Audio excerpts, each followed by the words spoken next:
This was a major hurricane for Southwest Florida, and it moved through Central Florida. It weakened to a tropical storm, and Allison, that's what we got this morning. We got big winds in Daytona Beach and big rainfall totals. So we're in the process right now where we're still in the thick of it. We've still got hours to go, but at least the worst here in the Orlando area is over, but it continues here along the coast. Yeah, you can see that with our live camera right now. So let's take you right on in. Yeah, let's take a look at it. So here we got the winds blowing. At the last check in Daytona, winds steady between 40 and about 50 miles an hour, gusting to close to 70 miles an hour. This live beach cam has been quite revealing of the true conditions there.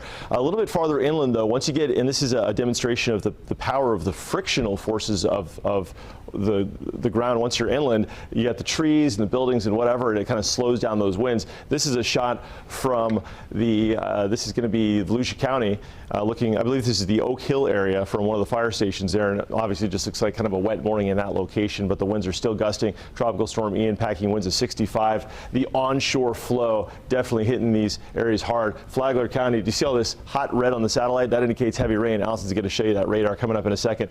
The tropical storm located near Titusville now. The center of it will be pushing offshore by 2 o'clock. A slow trek northeast doing about 8 miles an hour. It'll then accelerate and make its way toward the same latitude as Jacksonville, but about 200 miles offshore by tomorrow early morning, and then eventually make a second landfall in the low country of South Carolina Friday afternoon. This will be tomorrow afternoon as a strong tropical storm, and that's going to bring a lot of flooding. This area is very susceptible from Charleston up through McClellanville.